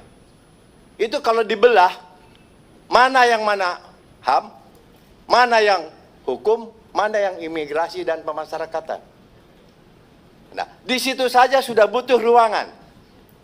Saya sarankan untuk jumpa dulu, Pak, supaya berkantor itu tidak nunggu gedung, tidak nunggu 20 triliun bangun gedung. Kalau perlu bangunan yang ada di Kanwil provinsi itu, ya sudah, pakai pelanggannya aja dulu. Kanwil hukum, Kanwil HAM, Kanwil ini. Orangnya ambil, copot saja, Pak. Yang ada. Nah, sehingga dengan demikian, menurut hemat kami, jangan juga menambah struktur yang ada di bawahnya, disamakan. Tidak, Pak. Organisasi itu diadakan di atas dasar beban kerja, job analysis. Tidak perlu Kanwil mengikuti provinsi kalau memang tidak ada kerjaannya. Seperti pemasyarakatan dengan imigrasi, jumlah Kanwilnya pasti berbeda. Karena lapas UPT-nya begitu besar, personilnya begitu banyak, imigrasi ada yang tidak ada pelayanan jasa keimigrasian. Karena memang di gunung. Mau ngurusin paspor siapa di gunung? Saya kira ini yang saya sarankan, Pak. Manfaatkan tenaga pendamping Bapak yang ada ini, orang-orang baik, Pak, untuk diberikan penugasan, berjumpa, bertemu dengan di Kementerian Imigrasi Pemasyarakatan, di Kementerian Hukum, supaya mereka tidak tarik-menarik orang, Pak. Pasti rebutan. Pasti ada satu orang yang diminta kemari, ada yang diminta kemari, lebih baik dirembukan, Pak. Demikian, Assalamualaikum warahmatullahi wabarakatuh. Terima kasih Kang Agun. Lanjut ke Bang Andreas. Habis itu Pak Sugiat. Bu Dewi ada? Oke, cukup. Silakan Bang Andreas. Baik, terima kasih Pak Ketua, pimpinan, anggota Komisi 13 yang saya hormati. Ini ada menteri sebenarnya, saya harus panggil dia. Karena kakak menteri dia saya lebih tua jadi. Dan juga Mas Wamen serta seluruh jajaran yang saya hormati. Terus terang, salah satu atau salah dua, salah satu menteri ketika diumumkan kabinet kemarin yang saya senang dan saya bangga tuh Natalius Pigai. Dengan ceritanya yang tadi sudah disampaikan, terus terang waktu saya senang dan saya bangga gitu bahwa Natalius kemudian jadi menteri. Karena saya tahu ceritanya juga gitu. Karena beliau ini dulu kami sama-sama di luar pemerintahan, ketika kami di pemerintahan dia tetap di luar pemerintahan, sekarang dia masuk di pemerintahan. Nah, yang saya ingin, dan saya tahu juga gitu, bagaimana kemarin ketika baru mulai start hari pertama atau hari kedua lah, ini Pak Menteri ini sudah teriak soal 20 triliun tadi. Itu strategi ini, aktivis itu kan, membuat ini eye catching biar media itu perhatikan, saya sudah jadi menteri sekarang. Tapi gini, apa yang tadi sudah Bang Loli sampaikan, Pak mantan menteri, Pak senior Kang Agun, juga teman-teman tadi sampaikan, ketika kita ada di tempat, dulu ketika kita ada di dunia aktivis, ketika kita ada di, ya sekarang ada di dalam, di jajaran pemerintahan, tujuannya sama. Tujuannya sama. Saya kira teman-teman tidak akan berubah dari bagaimana perjuangan yang teman-teman lakukan selama ini. Baik Mas Menteri, baik Bung Natalius maupun Mas Menteri. Tujuannya pasti sama, saya yakin itu. Tapi mungkin ya, mungkin. Dan saya pikir strateginya yang harus berubah. Strateginya yang harus berubah untuk mencapai tujuan itu gitu. Dan juga bagaimana implementasi cara dari strategi itu. Karena apa? Karena kalau kita bicara seperti yang Pak Natalius sampaikan kemarin, artinya masih sama. saya menangkap itu masih sama gitu. Ketika Bung Natalius di luar, Bung Natalius bicara hal yang sama dengan suara yang sama gitu. Saya pikir sekarang ya nanti kita bicara lebih serius nanti kemudian, tapi harus mulai dari dalam. Karena toh kita tahu baik di Indonesia maupun di dunia ini HAM universal itu selalu berhadapan dengan kekuasaan. Dan kekuasaan itu sumbernya ada di dalam siapa yang memegang kekuasaan itu gitu. Nah, bagaimana sekarang, apa itu lihat ke belakang atau lihat ke depan nanti? Hari ini dan ke depan. Saya kira fokuskan pada aspek-aspek itu. Fokuskan pada aspek-aspek. Salah satu contoh yang tadi disampaikan oleh Bang Lalu tadi, ketimbang kita berpikir soal ya membangun kampus yang besar, kenapa tidak masuk di dalam dunia pendidikan? Ketika kita bicara soal bagaimana efisiensi pemerintahan, kenapa tidak masuk ke dalam aspek memberikan reward pada pemda-pemda gitu. Jadi kementerian ini menjadi apa? Lebih menjadi stimulator, bisa fasilitator, stimulator, motivator. Ketimbang dia harus menjadi ya eksekutor langsung. Saya juga khawatir nanti ini apa tumpang tindih dengan apa yang sudah dilakukan oleh teman-teman Komnas HAM. Yang dulu Bung Natalius juga sendiri ada di situ gitu. Saya kan tahu juga waktu ketika mau masuk jadi Komnas HAM kan saya tahu ceritanya Bung Natalius ini. Jadi ya dalam hal ini saya kira satu hal penting pertama kita clearkan dulu gitu urusan dengan Komnas HAM, apa yang dilakukan oleh Komnas HAM, karena ini kementerian baru kan. Kemudian dengan Kementerian Kemenkumham. Kebetulan sama-sama ada di mitra Komisi 13. Sehingga nanti teman-teman di lapangan juga tidak baku ambil di lapangan nanti. Saya khawatir juga nanti di lapangan antara Komnas HAM dengan Kumham ini kita baku gesek kan. Nah itu yang nanti jadi tumbang tindih. Saya harap tidak, dan saya pikir lebih baik dari awal kita berpikir ke sana. Kemudian yang berikut tadi soal bagaimana dulu kita di luar, kita bicara dan kita melakukan ini dengan strategi yang pernah teman-teman lakukan. Sekarang harus, ketika ada di dalam, strateginya harus berubah, menurut saya gitu. Kita bisa berbeda dan berdebat soal itu, tapi cara ini harus kita lakukan sehingga dengan demikian kita efektif untuk tujuan yang saya yakini tidak berubah di kawan-kawan. Saya kira itu garis besar. Dan sekaligus saya mohon izin, saya pamit dulu karena ada asesmen kan? Tidak, ini harus ke bandara. Saya harus ke bandara juga. Ya. Sama Pak Pimpinan, kami dua tujuannya sama, setelah itu saya ke bandara. Oke, siap. Jadi sebelum Pak Sugiat, nanti Pak Menteri dan jajaran Pak Wamen nanti jawabannya tertulis saja. Karena apa? Karena kita habis ini lebih sering bertemu ya. Karena tadi Bapak Menteri bilang selama ini HAM terdapat tempat toh. Nah, jadi biar dapat tempat sering-sering ketemu. Kalau perlu seminggu 2 kali ya. Puasa Senin Kamis. Lanjut Pak Sugiat.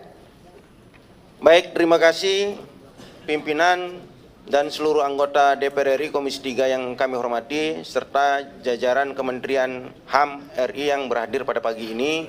Izin menambahkan dan menggenapkan bahwa pagi ini dan pagi-pagi sebelumnya dan pagi-pagi yang akan datang dalam 1 minggu ini sesungguhnya adalah perkenalan awal kita dengan mitra-mitra kerja kita. Perkenalan secara personal, juga perkenalan terhadap institusi dan tanggung jawab dari kementerian-kementerian yang bermitra dengan kita. Namanya juga perkenalan sebagai mitra, maka sesungguhnya ikatannya adalah ikatan bekerja sama.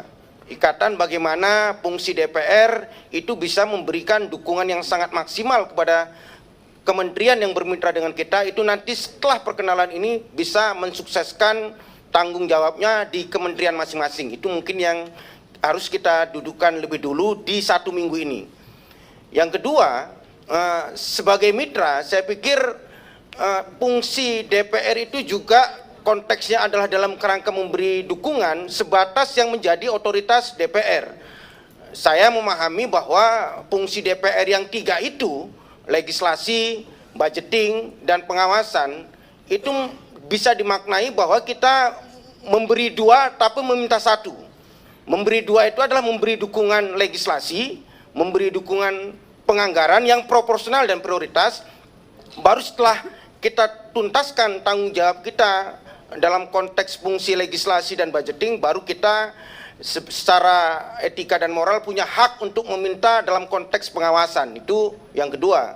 Yang ketiga langsung terkait dengan Kementerian HAM RI, Hak Asasi Manusia Republik Indonesia, yang ini menjadi kementerian baru. Kita mengapresiasi bahwa Bapak Presiden terpilih kita, Bapak Prabowo Subianto, itu dalam sepanjang sejarah berdirinya Republik ini, baru periode inilah hak asasi manusia itu secara formal itu dijunjung tinggi dalam tata negara kita dalam bentuk kementerian yang baru. Ini saya yakin dan percaya bahwa tujuan dan target Bapak Kementerian kita agar Indonesia yang tadi disampaikan oleh Kakak Menteri, Kakak Natalius Pigai, itu masih sangat rendah persepsi hak asasi manusianya dibandingkan negara-negara lain, itu bisa menjadi tinggi, bahkan mungkin bisa menjadi pionir dari penegakan hak asasi manusia di tingkat global. Saya pikir semangat Pak Presiden seperti itu. Oleh karena itu, sebagai mitra yang baik, kami ingin meminta inventaris sebagai kementerian yang baru. Saya pasti dan percaya pasti ada kendala-kendala, namanya juga kementerian yang baru. Saya meminta kendala-kendala apa yang dihadapi oleh Kementerian HAM yang baru ini, yang itu bisa kami support, kami dukung dalam konteks fungsi kami tadi. Misalnya apakah ada kendala legislasi dalam bentuk regulasi misalnya, yang itu bisa kita dukung secara maksimal supaya tidak terjadi kendala lagi di kemudian hari. Atau apakah kalau kendala anggaran mungkin pasti adalah, karena itu yang sejak awal menjadi isu yang dilontarkan oleh Kakak Pigai di publiknya. Tapi pasti kami akan memberi dukungan secara proporsional dan prioritas. Tidak juga membabi buta apa yang diminta oleh kementerian, itu akan kami dukung secara total dalam fungsi kami sebagai budgeting. Itu nanti tertulis Kakak Pigai sama Mas Mugi, supaya fungsi kami di DPR ini bisa kami jalankan secara baik dan benar untuk mendukung Kementerian HAM dan RI yang baru ini bisa melaksanakan program-programnya ke depan.